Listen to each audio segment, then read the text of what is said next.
It's 5 for Friday on May 10th. I curate out 5 things every Friday that are worth weekend reading time for people interested in public sector operations in general and public procurement specifically.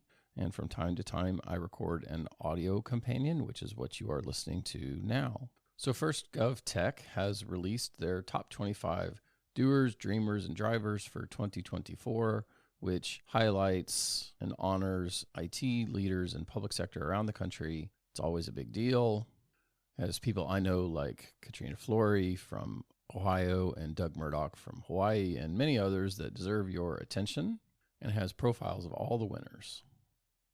Second, and staying in GovTech's part of LinkedIn, they also have an article on how government should guide the use of generative AI, and specifically picks up new policies from Seattle, New Jersey, and California that aim to be broad, easy to understand, and relevant in the face of change.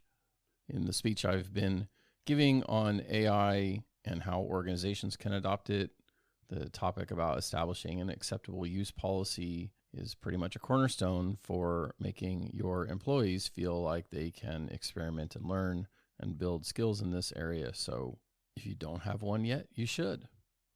Third, Barrett and Green has a guest article from Megan Smith, the Director of Legal Education at NASPO, laying out the case for collaborating on procurement law and how NASPO is trying to drive the collaboration between legal expertise and procurement know-how.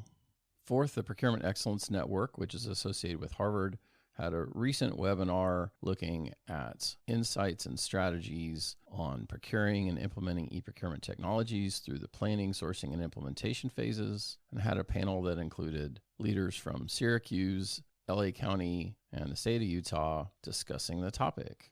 And all the recording and event materials are available on demand.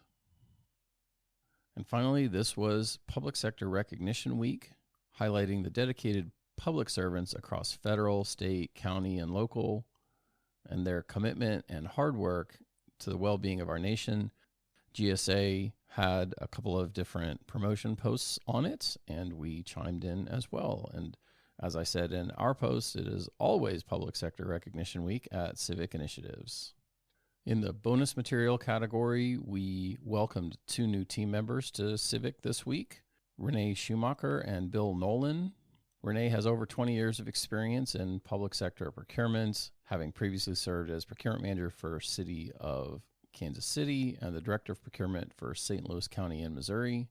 And Bill Nolan was with the state of Kansas in the nexus in public sector IT and procurement, with roles as business analyst and procurement officer in the Office of Procurement and Contracts and service desk supervisor for the Office of Information Technology Services.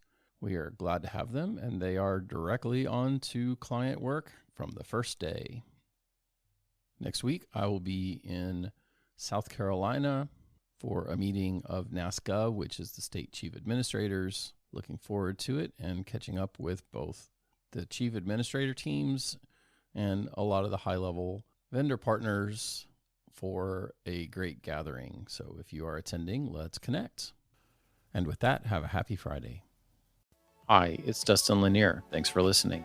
Please find me on LinkedIn for original public sector operations content every week.